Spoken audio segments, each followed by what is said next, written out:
So let's start with MLS. The wrong ways people do is they scour the MLS for bank-owned properties. Or they tell a realtor, listen, put me on a drip that sends me all the new listings every week for the bank-owned fixer-upper properties, right? So, bless you. You visit the property, you get it, oh, look at this is great. And you go visit the property as soon as the listing comes out, and you're gonna make an offer, and what happens? You make no money. Because they laugh at you and say, we got 61 offers, where were you? Oh. You can't win that game, folks. You cannot win that game. If a property's listed on a Thursday morning at 9 o'clock at a super low price, a bank-owned property that needs fix-up, that listing realtor has already told all their friends and close, clients to go look at the property first and gave them the lockbox combo before they even put it on the MLS. So the offers that are coming out on Thursday morning at 7 o'clock before it's even done, the offers faxed in or emailed in. You can't win that game.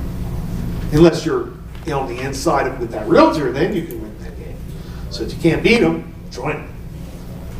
Other than that, though, there are contractors who will bid on properties at 95 cents on the dollar just to keep their crew busy for a week and a half.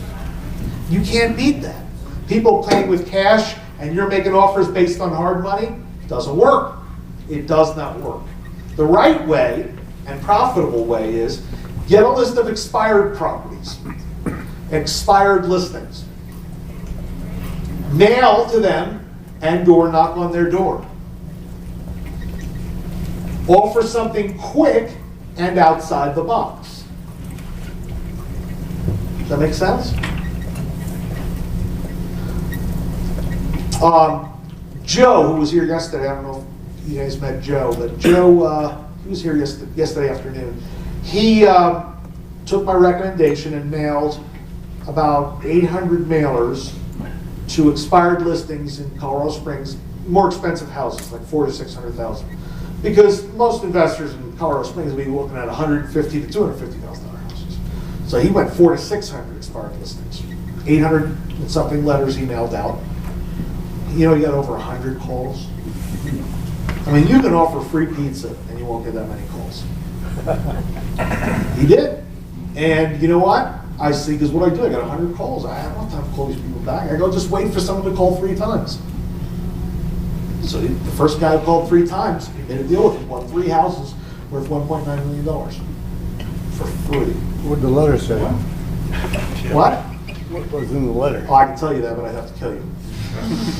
The letter was part of it, but it was more who we mailed to. Like nobody was mailing to them. And we had people who had expired listings, and he just hit the sweet spot there. Now, the 3 properties that he bought from this guy, the guy gave it to him with no money down, subject to 3 properties, like a $900,000, a $600,000, and $400,000 property. And in fact, they were all rented, and he had to write checks to Joe at closing for security deposits. So Joe walked out of closing with about 12 grand. Isn't that great? I'm going to show you some of his deals in a little bit. That's a great way to find that. Now another one are HUD properties. HUD properties. A lot of people don't go after HUD properties, and I think I know why. Because they do the same stupid thing. They go out and look at properties, and they make offers, and they get rejected, or someone else beats them out. Let me give you an example. This was a condo. It was my first wholesale deal. Okay. This was, my first wholesale deal was probably around 95. I had bought, this is condo development in East Denver, right off of Colfax. It was just an old crappy apartment building converted into 22 condos. And I had bought 2 for like $27,000, $26,000. And they rented for like $700 a month. It was a great deal. They were both HUDs. The third one was this one. Now what I did not know, was that at that time, which is probably still the rule,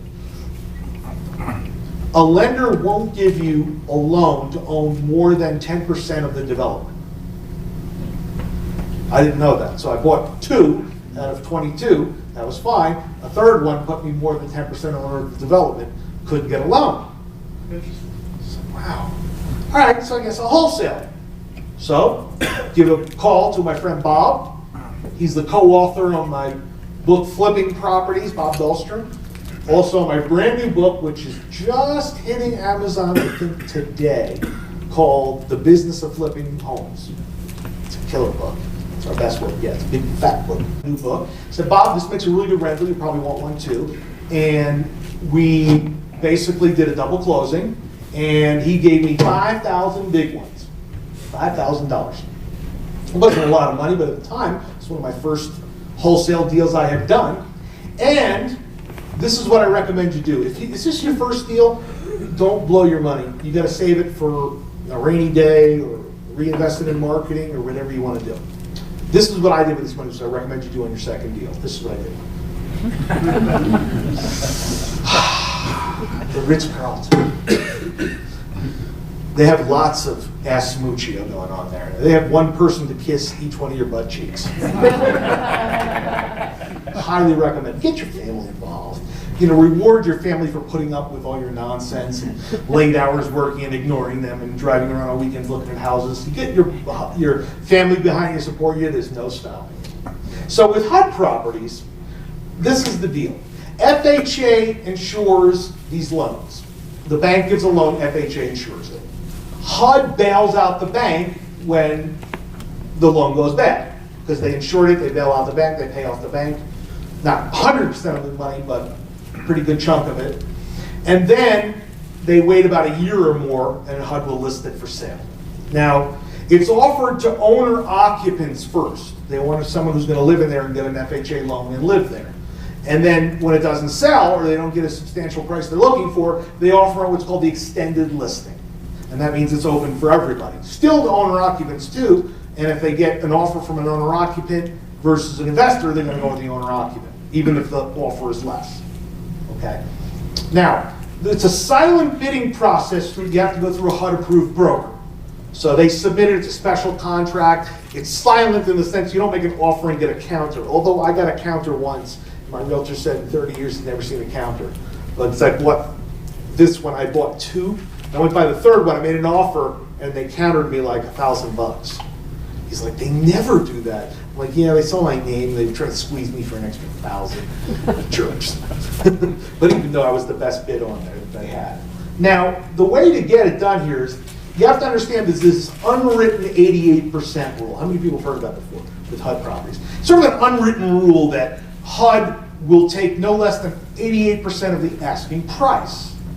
88% of the asking price. So what people do is, let's say, we'll start with simple numbers. Let's say the house is worth 100, and they put it out for 85.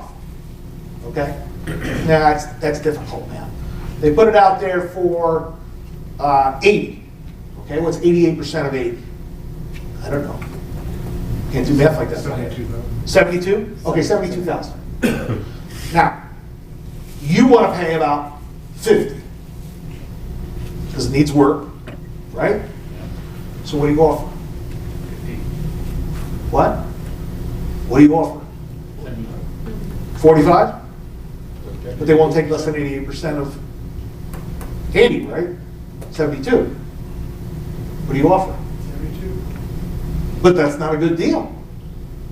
You walk away. You walk away. You don't offer anything.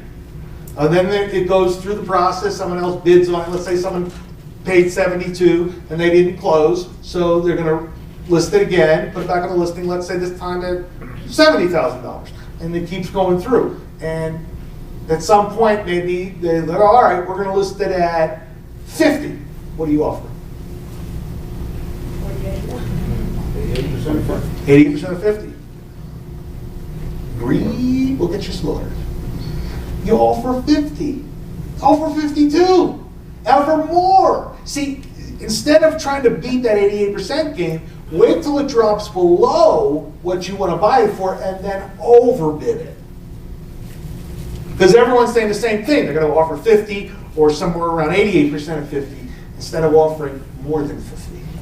You understand? Yeah. That's how I got a lot of HUD properties. I had a broker who helped me with this, and basically he would watch it and watch it and watch it, and then he called me up on Sunday morning and say, you got to go out and look at this property and get your offer in by this afternoon. Okay. I do it, and probably 8 out of 10 times I get it, including this one. Okay, so that's the trick with HUD. You can follow the HUD. If you go to HUDhomestore.com, nationwide HUD properties, it'll tell you all the properties are there, the listing history, whether it's on the extended listing, you can follow those properties. You got a question? Yeah, the previous MLS, expired MLS, Yeah. you have to have access to MLS. Right? Yeah, you have to have a broker pull. Well, you can buy the list. If you go online and say, I want expired MLS listings, there's companies that sell it. Because MLS sells their information. They sell their information, so you can buy it. You don't have to be a broker to get that information. Now, you have to understand, they have to be true expires. Because a lot of times, you know, the broker will take it off for a week and put it back on. So you got to make sure that it's really expired listings and not just a phony expired listing. Yeah, they want to get off the Isn't there a free website, a non-MLS website, but of the MLS? Not free. Realtor.com? No, not free listings for expired. You got to buy it. Or you can, if you can get a broker, they can pull them off the MLS. Okay. All right. So that's, you know, in terms of what you're going to find from the MLS, HUD properties, if you follow them properly, expired listings, and short sales. Short sales. Because most people, most buyers, as in like owner-occupant buyers, won't bid on a short sale because they just don't want to wait. So that limits the pool to investors. And most investors don't want to wait either, so they don't bid on it, which doesn't make any sense to me. Like, you going to be an investor for the next 6 months or what? I mean, look, why can't you wait 6 months? Do other stuff in the meantime then. Oh, surprise, I got an offer accepted. What?